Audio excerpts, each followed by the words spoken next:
this is Dr. Liv with New Insight, and thank you so much for joining me in another video. Have you ever asked yourself, why am I struggling with depression? Why do I keep finding myself in the same unhealthy patterns? Why isn't my mental health improving even though I want it to?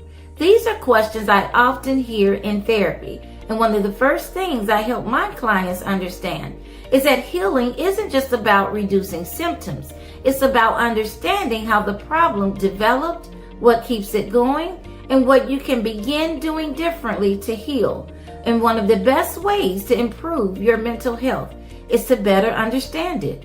Mental health professionals often use a framework called the 4 Ps to help guide assessment, diagnosis, and treatment planning. Rather than focusing only on symptoms, the 4 Ps helps identify what contributed to a problem, what triggered it, what may be keeping it going, and what factors support healing. Understanding this 4P framework can increase your knowledge, insight, and self-awareness while giving you a practical way to organize your experiences and discuss them with your mental health provider. So let's break down the 4 Ps and see how they can help you better understand your mental health. And although I'm using depression in today's example, you can use the 4P framework for anxiety, trauma, grief, relationship problems, stress, low self-esteem, or any presenting problem. So let's walk through it together. The first P stands for Predisposing Factors. These are the experiences or circumstances that made you more vulnerable to developing depression before your symptoms ever began. Think of these as your background or foundation. For example, maybe you grew up in an unstable home. Maybe you experienced trauma, abuse, neglect, bullying, or loss.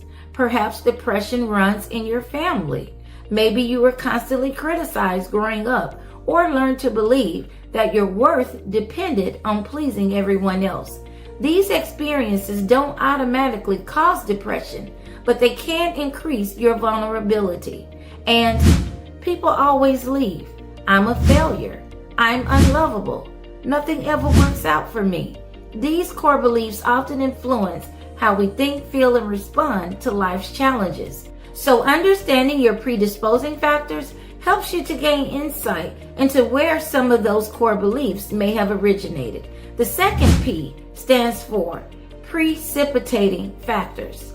Precipitating factors are the events that triggered your depression or caused it to worsen. Maybe it was a breakup, a divorce, the death of a loved one, financial difficulties, losing your job, a medical diagnosis, or perhaps years of chronic stress finally became too much.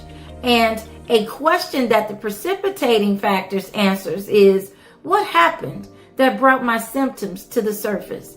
Many people tell me, I don't even know why I'm depressed. So as we explore the triggers, we often identify significant life events that overwhelmed their ability to cope. Recognizing the trigger helps us to understand where healing needs to begin. The third P stands for Perpetuating Factors.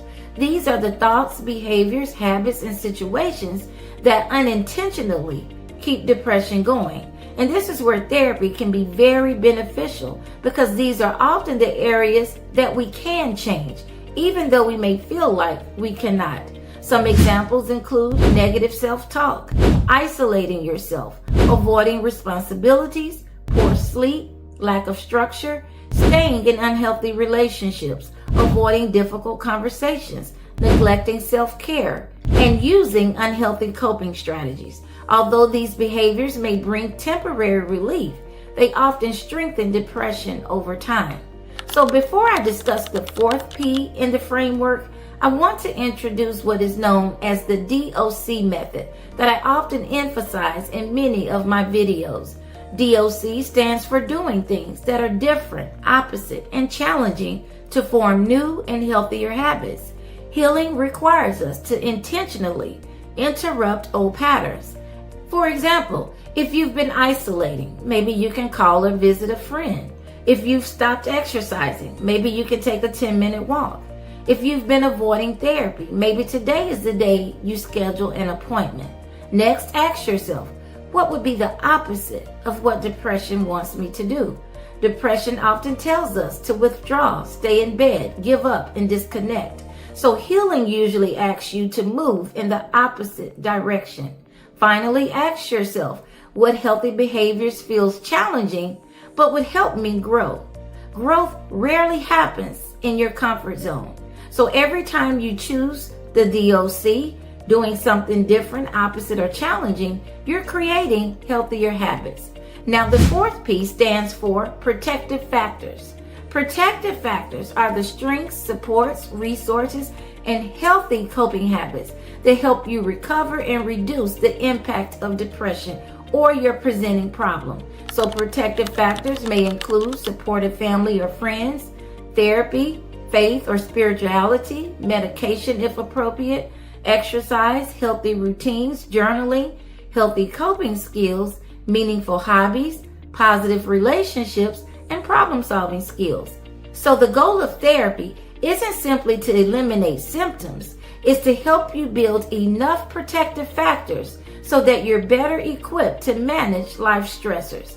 In addition to the 4P framework, I also encourage my clients to complete what I call the 4 quadrants. So ask yourself, what do I need to do more of? What do I need to do less of? What do I need to start doing?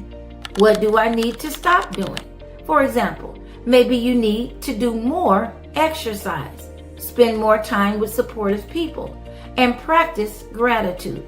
Maybe you need to do less overthinking, less isolating, and less comparing yourself to others.